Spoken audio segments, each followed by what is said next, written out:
everybody, it's Romania Black, and we are on episode 19. I had to check my numbers here for what episode is because Crunchyroll just gives me like episode 132, and I was like, okay, well, season 6, what number is it? And it's episode 19 of season 6 of My Hero Academia, and yeah! So, last episode, Deku kind of lays down his whole strategy. He wants to try and save Shigaraki, but he understands that if he can't, then he may have to do the unthinkable. He may have to go against Batman's code. So we laid down a lot of groundwork in these last several episodes of what our character's Todoroki is going to be doing. He's worried about Dabi. He's worried about helping his dad. And then we've also got Deku, who's now decided that he's going to basically have to go up against Shigaraki, go up against All For One, and kind of be like the end battle of the series. Because we all know it's coming to that, right? Right. Now, Bakugo... we don't really know what Bakugo is going to do in all of this. It's kind of, we've got Shoto's MO, we've got Deku's now, seemingly. So Bakugo's the one of the trio that we're like, what is he planning on doing? So there's lots of little odds and ends that we're not sure about, but as of last episode, we've decided to make UA a shelter against the League of Villains and the Liberation Front, and it's April, it's cherry blossom season, and Deku has decided to seemingly go off and do something, so... there's a lot to talk about, but I don't want to get into spoilers, so that's all I have to say before starting this episode. But I've been excited about the buzz this episode's gotten. I've already seen stuff on Twitter where I've not seen clips or anything, but I've seen people talking about it, and I'm like, okay, good. So... we'll just have to see what happens, right?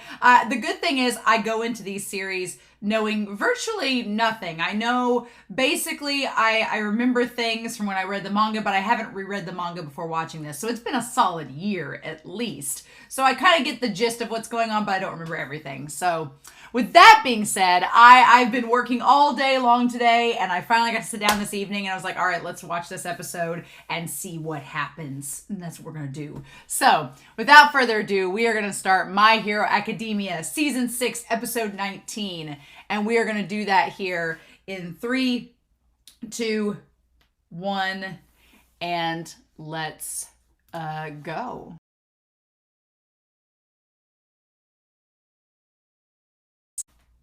Well, that was a pretty darn good episode. Wow, okay. I've been wondering, talking in the spoiler corner about pacing for the season. We'll talk more about it there, but I honestly, without spoiling anything, I feel like they really took their time with this episode because I'm not gonna lie, from what I remember of those chapters, it felt like it went really fast in the manga, and they took their time in this chapter to really draw it out. It feels like it was only like 2 chapters they talked about in this, and maybe it was 2 or 3, but it felt like it was really like they took their time to pace it out, which we've gotten to the point where Deku can be a self-sufficient hero that can clearly take care of the villains on his own. And it's such an interesting contrast that you have Muscular, who in season 3 gave Deku such a hard time and that he barely beat within an inch of his life. And here, Deku just takes him out like it's nothing. And it's like, okay, cool. So yeah, it's great, right? It's really good. So I definitely like that we get this kind of update on Deku, that it's been 3 seasons since he's really gotten to using his powers, and seeing, my favorite thing about this episode is the fact of seeing the utility and seeing how he can use the other wielders. And the idea, I like that N, who is the 7th user, says it's not that our quirks are finishing moves, right? They're not like final ultimate moves. They are meant to be utilities. And I like that, right? Because it kind of makes him like Batman, sort of, where he has like a tool belt at his disposal, but the tool belt is quirks. There's a lot of contrast and comparison with All For One in this, because it doesn't escape us as the audience that Deku acquiring all of these quirks is basically like All For One, right? Except All For One stole the quirks from other users, and Deku has just inherited them. So there's a contrast there. We have Deku, who has been given these quirks from other users inside of him, and then All For One, who has stolen them from others to put inside himself. So there's that contrast there. But then you have 2 individuals, you have All For One and One For All, who are both using the quirks of others combined.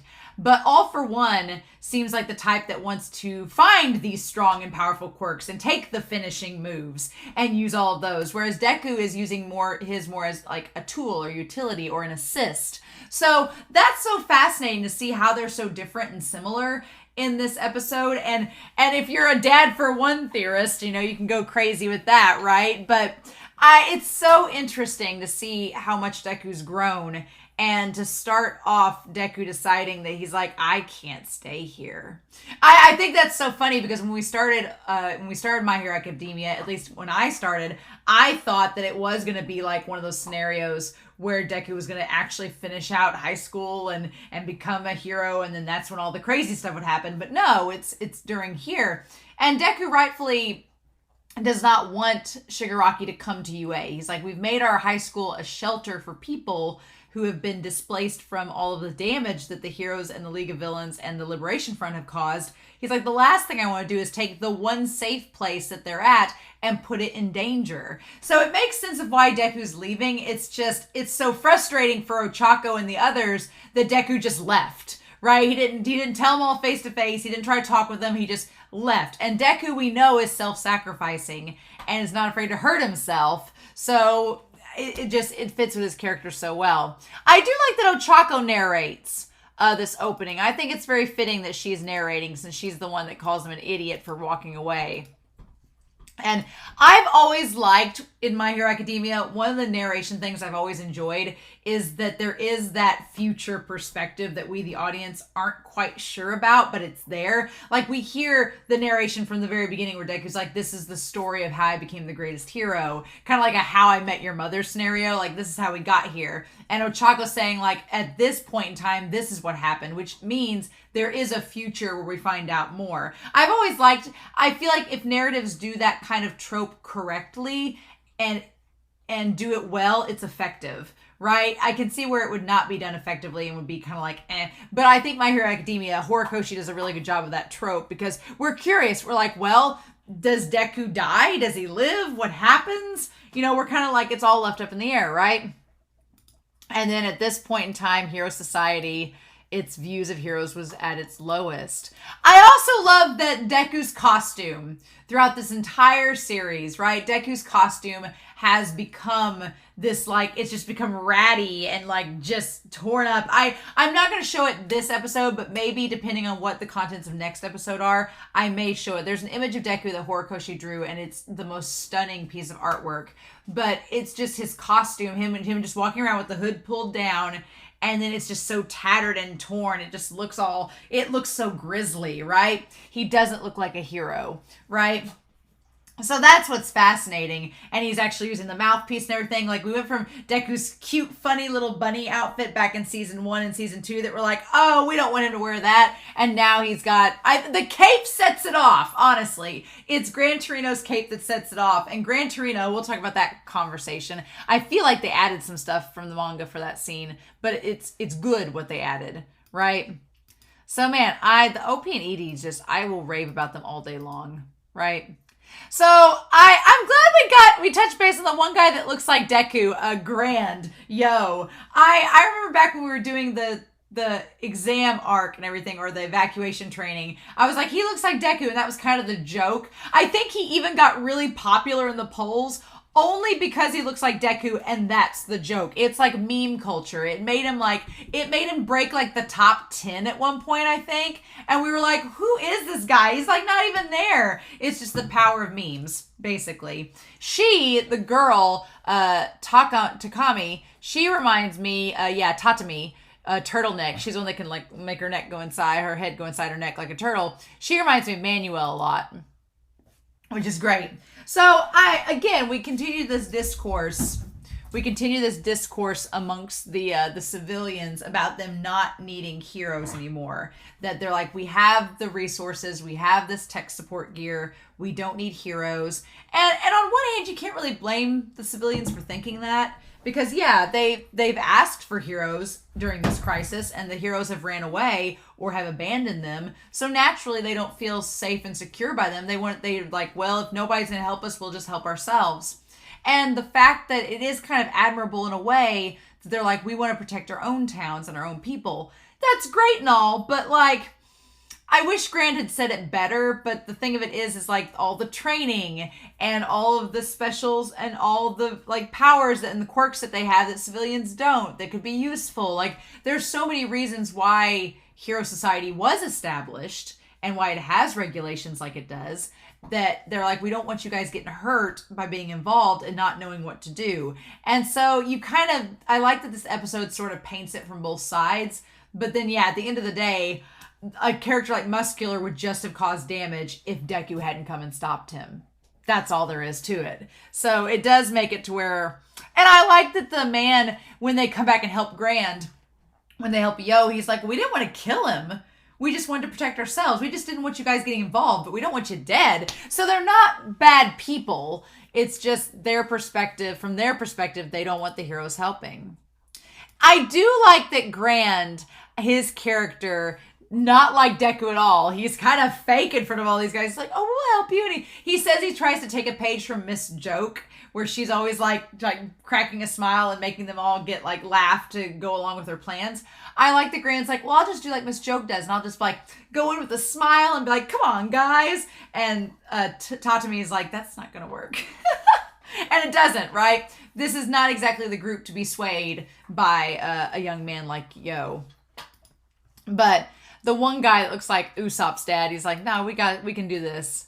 And he establishes, Yo's like, look, the jailbreakers and the Nomu are not just, he's like, I understand you guys have like protected your store from getting robbed by like just regular people. These aren't like that. These Nomu and these jailbreakers are not just regular people trying to like rob a bank or rob a store. They're here to cause damage and to hurt people. And if you guys don't have a hero there to help you, you could be killed. Like, even a pro hero could be killed if there was a misstep. They're like, that's how delicate this situation is. So you can't just say you'll sit there with your support gear and be okay. And the one guy with the afro is like, we trust ourselves more than we trust heroes.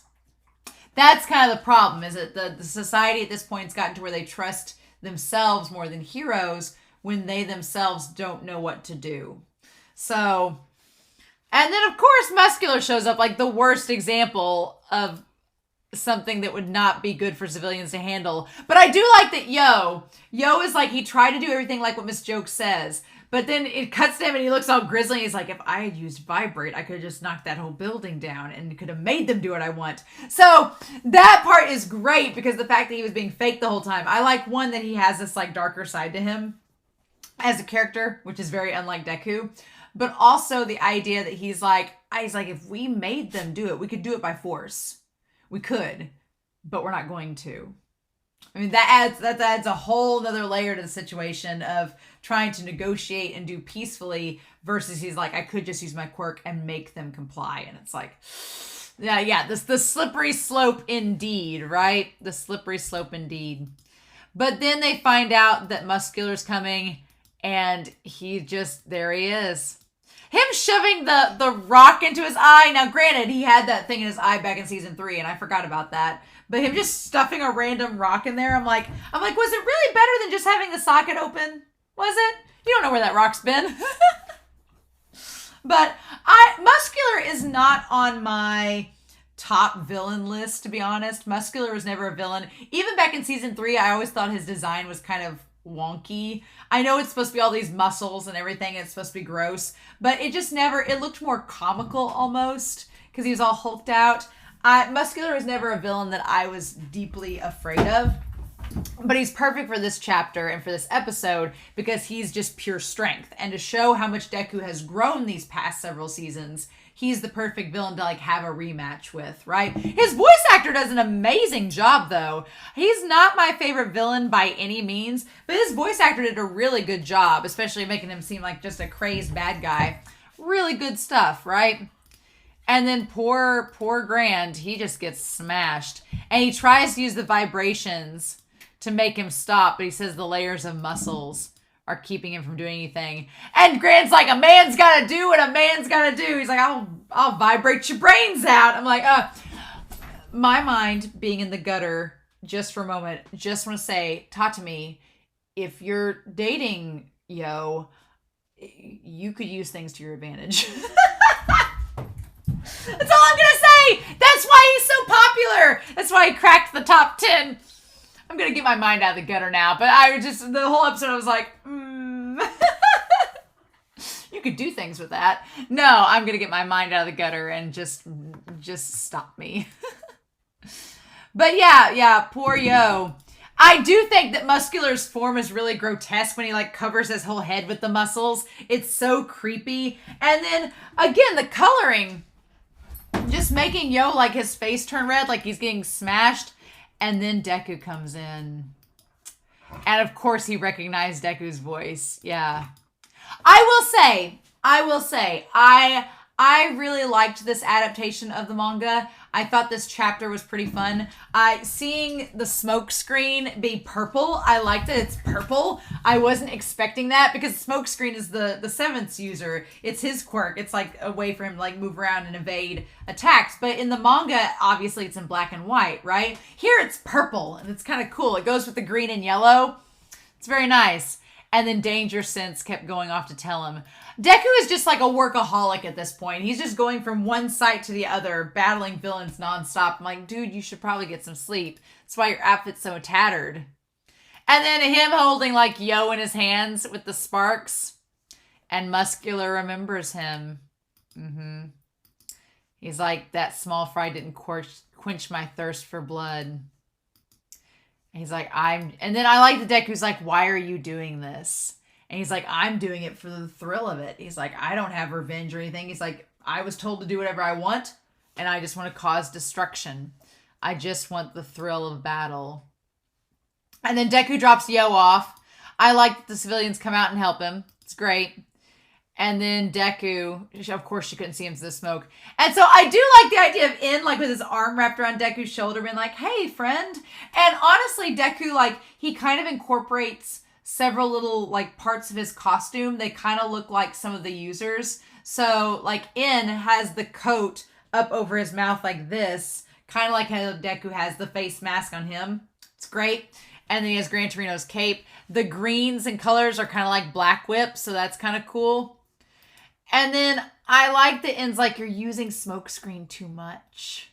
But In says, that's right, because you've got One for All, it's getting out of control because it's stockpiled. So he's like, my smokescreen quirk is overacting more than it usually does because you're able to use it to a bigger potential.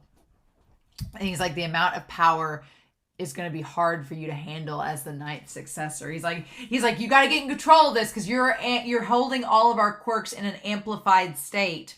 So you guys have got to be careful. Otherwise, Deku, you might end up hurting yourself, right? But yeah, I really like in this. I like the idea that each user can come out and help him since they're tools. And then Deku, I love that Deku is trying to figure out, okay, how do I use all of these quirks simultaneously? How do I use Black Whip? How do I incorporate Smokescreen? How do I use Float? How can I do those three along with All Might's strength? How can I make all of them kind of go together? And then Danger Sense on top of it. We don't know the other two users. And then the first users is just the stockpile. So he's like, he still has two others he could incorporate. But he's like, for now, how do I use all the quirks I have to my advantage to beat the villain in the most effective and efficient way possible? It's cool, right? It's neat. I remember back when we first heard about the vestiges in season 2, and we were like, is he going to get multiple quirks? What's going to happen? And he is. And at the time, I thought it was going to be kind of gimmicky, like, oh, he'll just, it's like, because you could easily see how a writer, when you have this type of gimmick in the story, how the audience could just be like, well, why doesn't he just use, wouldn't he be OP because he has all these finishing moves? But in this episode, the fact that In says, no, they're not finishing moves. They're just tools. That makes it a lot better, right? It makes it a lot more engaging to know that Deku isn't just going to have an OP move every 5 seconds. He's got to use strategy and his intellect to figure out how to make the pieces of the puzzle all come together.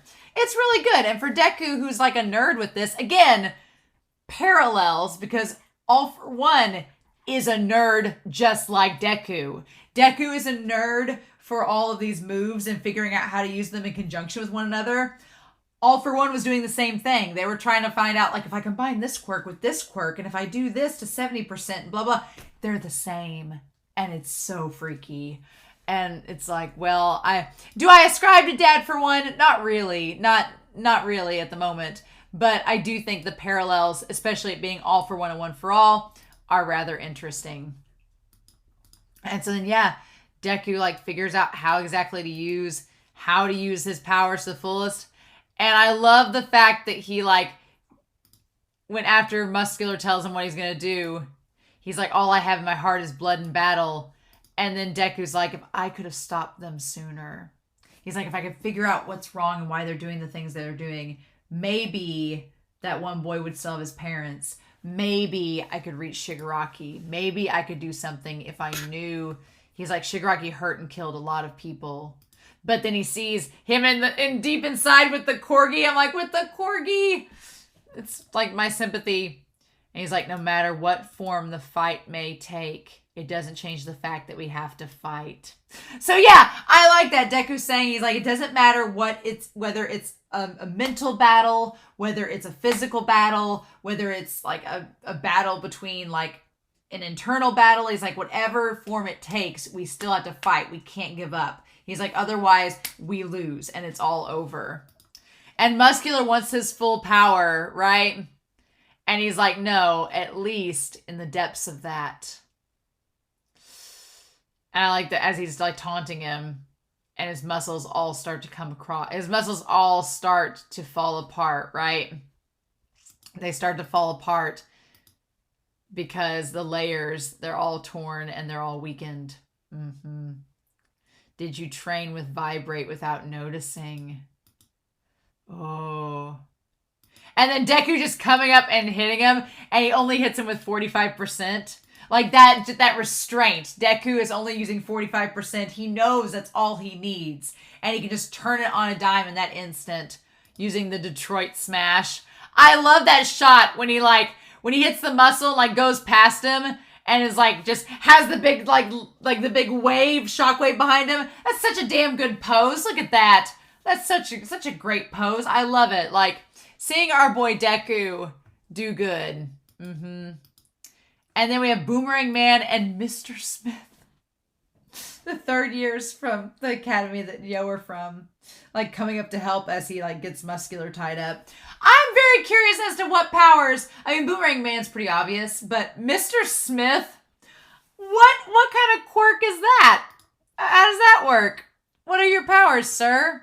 Mr. Smith, is that like an assassin name? So what we do? He looks like a Yakuza. What is this? And then Deku brings Yo and takes Muscular away. Now, I will say this for the anime adaptation. When Yo opens his eyes and he says that Deku seems different than he was back then, in the anime, it may be harder to tell that because we can hear Deku. And Deku sounds more mature, but he doesn't sound like totally different. In the manga, it did seem, based on the art style, that Deku was different. He was in a different mindset. So you kind of get shades of that here, but it's not to the extent the manga is. So that is a little bit of a pitfall in terms of that, but it's fine. It's fine. And then he's like, fourth, danger senses calm down. I love that All Might's just out with his sunglasses, which I guess he's just trying to like wear shades because it's sunny outside. But I'm like, you're not fooling anybody. Like, everybody knows who you are. What are you talking about? And of course, the first thing out of All Might's mouth is, are you okay? Of course, that's the first thing he says. And so we get established that Deku's been using some tech gear from the old US of A that All Might has somehow secured because All Might's been there before. And it's kept his arms from getting battered up. It's been like the gauntlets he's used in the past. They're an endurance item. And I love that All Might's like, please don't go overboard. And Deku's just like testing it out. I also love that All Might's cell phone ringtone is, a phone call is here. Like, All Might is here. I love that it's like, you're so shameless. And then Deku gets the danger sense and he just takes off. Meanwhile, Hawks and Endeavor and Best Jeanist are fighting a villain, and it looks like Endeavor's like using his flame powers, and Best Jeanist has him tied up with the threads. It just looks like Hawk's like, I gotta go take this. Like as they're fighting him to the death, Hawk's like, I got a phone call. You guys want pizza while I'm on the phone? Like, it's hilarious. And then I like that Hawks is like, look, whether or not you want to admit it, All Might, we need Deku to stop these villains. So he's like, I know you don't want Deku to fight, but we kind of need him right now. So he's like, if you want to keep following him, cool. Keep doing what you're doing. Support him, even though it's a hard position for you to be in. Because, yeah, All Might doesn't want him to fight. All Might doesn't want Deku to do something that's going to get himself killed. And so All Might seems, he feels responsible in this moment. And so you can't blame him, but, man. And then the whole thing with Inko. That added a whole nother layer to it. Because, like, the doctor establishes, he's like, your body, he's like, it is different. He's like, nothing was shattered this time, thank goodness. But even with the same injury, your body has been different. But your condition is worsening, so you should be careful. And Inko's like, what do we do? And so All Might tells her everything. And what got me was her holding his hand the whole time. And Deku's little nod, like, yeah, you can tell her. And All Might's like, are you sure you want your mom to know this? Because this isn't good. It's pretty grim that your mom knows that you have this ability that could, 1, make you die early, 2, put you in a world of danger, and 3, make it to where your only way out is to give someone else this power. But it's got to be somebody quirkless. So I like that Inko doesn't get mad at All Might. She's just more concerned than anything. And that's almost worse, is that she's just so worried. And All Might's like, well, he could stay at UA. And Deku's like, I'm not doing that.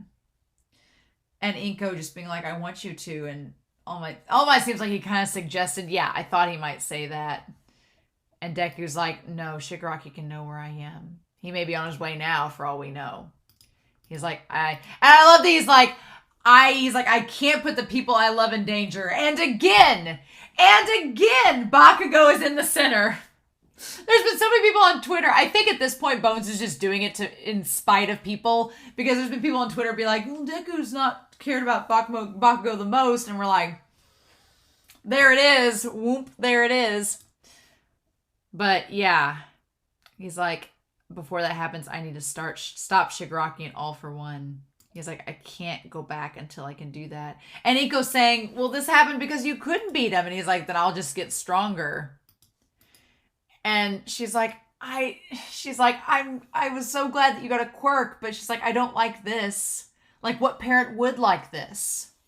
And then they had to show us that flashback. They just had to do it. They had to show her gripping his hand and then him just like smiling at her saying, you smiled and said thanks. And then just seeing him so soft. And then her remembering as he was a kid, he's like, that made me so happy. And then her saying, help me. And he's like, I'm here. Like, it's so innocent and sweet as he's a kid protecting her. And now it's like him, like, it's her like hugging him as a kid. And now it's him hugging her. Show. And like she was gripping him like as he was like so happy as a kid pretending to be All Might, and now he's gripping her with like Deku has massive hands. Like Deku like holding her as she's crying about him. I feel so bad for Inko though, because like if anything happens to Deku in this, like she's gonna suffer so much. And of course All Might is sitting there like, I gave him this power. I gave him this. I went to her and like groveled at her feet and begged her to let him train Deku. He's like, I'll protect him and raise him, so even if I have to give my life to do so. And All Might's feeling like the weight of this as well. He's like, if I try to stop you, you're going to go, right? Then even if you don't want me to, I'll go too. And he's just sitting there crying like the vestige that he had was crying. Nope. And then I love the scene where Deku, like, well, first we have Best Jeanist on the phone, like holding the phone like a comb. I can't. And so they're trying to find the person who can pin down where Shigaraki is. they're trying to figure it out what to do. And then Deku in the room with Gran Torino. That's Shimura. And he has like the pressed shirt. Deku has the pressed shirt. Like it's all tucked in and everything. And Gran Torino says, even though she died, she was still crying. So sad. And he says, I'm sorry. He's like, don't be too stubborn. There are times when you need to kill someone to save them. That is the grimmest line. That is the grimmest line. There's a time you have to kill someone to save them. So that opens up a whole bunch of possibilities, right? And I don't classify this as a manga spoiler because the manga is still ongoing. But the question is, is Deku going to have to kill Shigaraki or not? I mean, we've established that he wants to save him and not kill him. But at this point, you've had both Nana and Gran Torino say, if it comes down to it, you may have to do that. And Gran Torino's saying sometimes to save somebody, you gotta kill him. Which to me seems like if All For One is trying to possess him, it may come down to that point where to keep All For One from possessing Shigaraki, he's got to kill him. But then Deku's not going to want to do that. He's going to want to save him instead. So what do, right? But him just like, the look on Deku's face when he says that to him, it's like so blank. And his eyes just barely tweak just a little. And he says, don't forget that. And then he gives him the scarf saying, no matter what you decide to do, go settle things with the League of Villains. Like, you'll figure it out as you go, right? And then Deku meets up with All Might and Best Jeanist and everybody. And yeah, Best Jeanist is holding his hair like he does his phone. Yeah, All Might, Best Jeanist, Hawks, and Endeavor joining them. And then he puts the hood on to stop All For One. And then it's there. Yeah. So it's like, what will Deku do to stop All For One? Oh my god. Man, oof. So I have a few spoiler things to talk about before we cut out from this, but this was a really good episode. I really enjoyed it. I was actually pleasantly surprised with how they adapted it. But I'm also very pleasantly surprised with the reception that it's getting because this part of the manga has been really hyped. And so I want people to be excited about it, but I don't want them to feel like it's overhyped. So I am glad that we are seeing Deku be badass, but I'm just very, very curious how the rest of the season's going to go.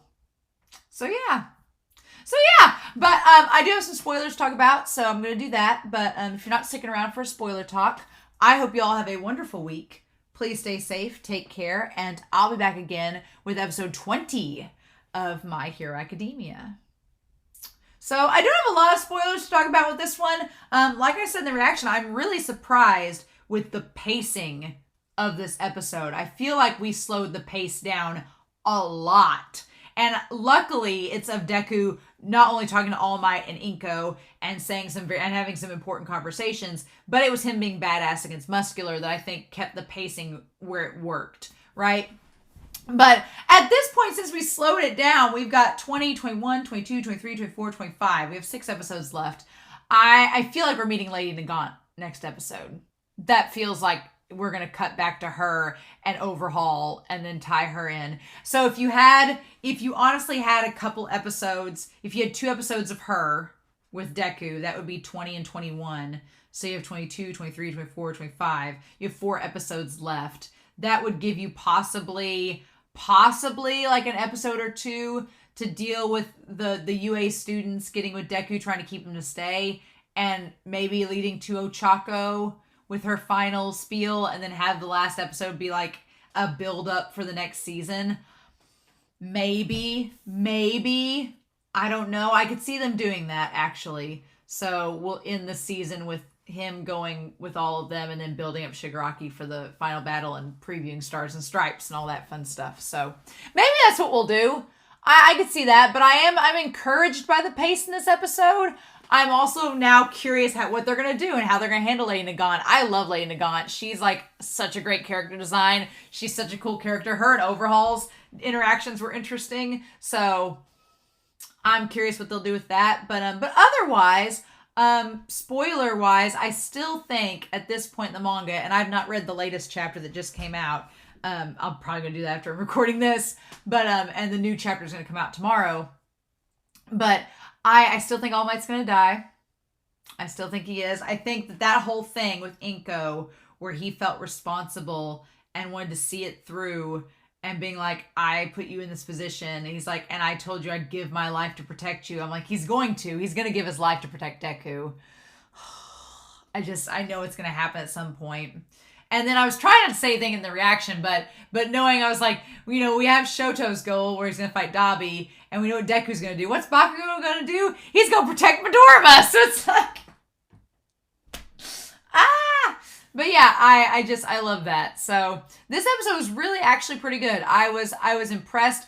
Obviously, I'm going to probably find an image of Deku with the berserk look in the next episode, because I think hopefully it'll be more gloomy, because it's a very gloomy scene when he goes and fights Lady Nagant. So we'll see how that looks. But I definitely want to find that in the next episode and show that berserk image of Deku, because it's really, really well. It's very artistically done, right?